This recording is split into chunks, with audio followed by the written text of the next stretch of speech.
Kita akan coba review bagaimana jalannya perdagangan di sepanjang hari ini bersama dengan analis dan saat ini kami sudah terhubung dan sebelumnya kami masih menggunakan Anda untuk bisa bergabung berpartisipasi bersama kami di telepon interaktif di 021 di 391 di 5021 dan juga ada WhatsApp interaktif kami di 0812 di 1398 di 3749. Saat ini kami sudah terhubung bersama dengan Bapak Rudi Sutong yang merupakan analis dari PT MNC Sekuritas.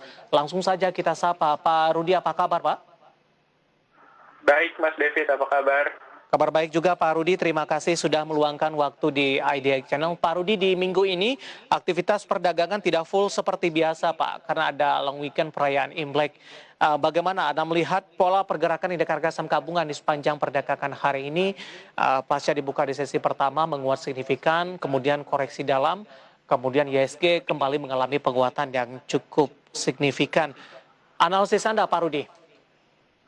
Ya, kalau kita lihat memang lebih kepada konsolidasi ya, yang dimana kalau kita perhatikan beberapa laporan keuangan dari beberapa perusahaan dari perbankan yang lebih dulu ya, itu memang sudah melakukan rilis laporan keuangan di 2020. Hal ini memang kalau kita lihat menjadi salah satu tanda ya, sebenarnya kemarin IHSG kita terlalu optimis sehingga wajar sekali untuk di beberapa minggu ini, termasuk di minggu ini, untuk ada beberapa investor yang melakukan aksi profit taking. Karena kalau kita lihat juga dari beberapa kasus COVID-19 sebenarnya terus meningkat, walaupun memang dalam beberapa terakhir ini, walaupun masih tinggi, setidaknya sudah sedikit mulai menurun dari penyebarannya, Mas David. Baik, jelang libur panjang akhir pekan ini, bagaimana nilai transaksi sampai sejauh ini Pak Rudi?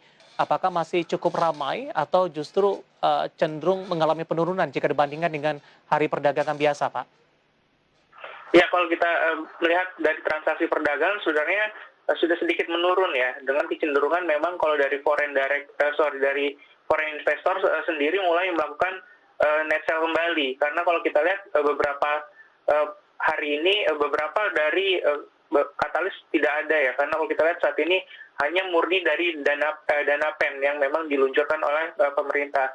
Selebihnya untuk dari beberapa data real seperti data retail sales itu mengalami penurunan. Itu yang menjadi salah satu risiko yang kalau kita lihat di IHSG saat ini, Mas David.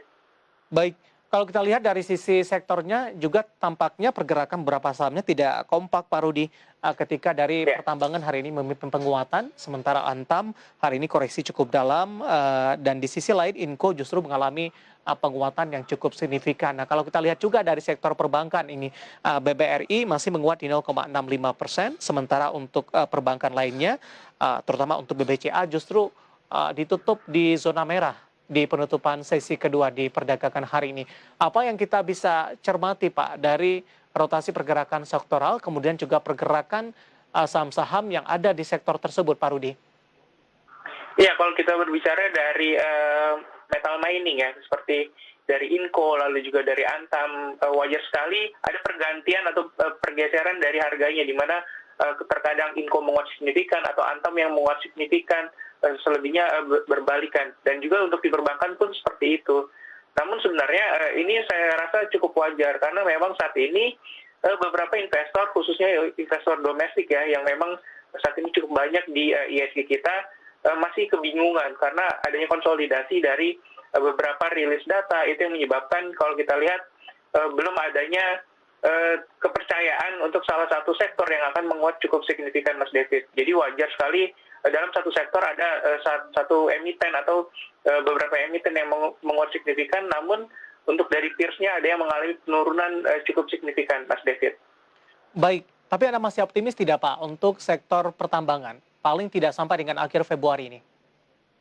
Ya, untuk dari sektor pertambangan ya, selama dari beberapa isu yang berkembang saat ini terus ada ya, itu yang akan menjadi trigger penguatan saham-saham pertambangan seperti Antam, Tins, dan juga Inco. Memang kalau kita lihat saat ini, dengan adanya isu rencana dari Tesla atau dari Elon Musk akan masuk atau berinvestasi di Indonesia, itu yang menjadi salah satu trigger yang bisa dikatakan sangat kuat untuk menggerek harga saham-saham dari logam, Mas David.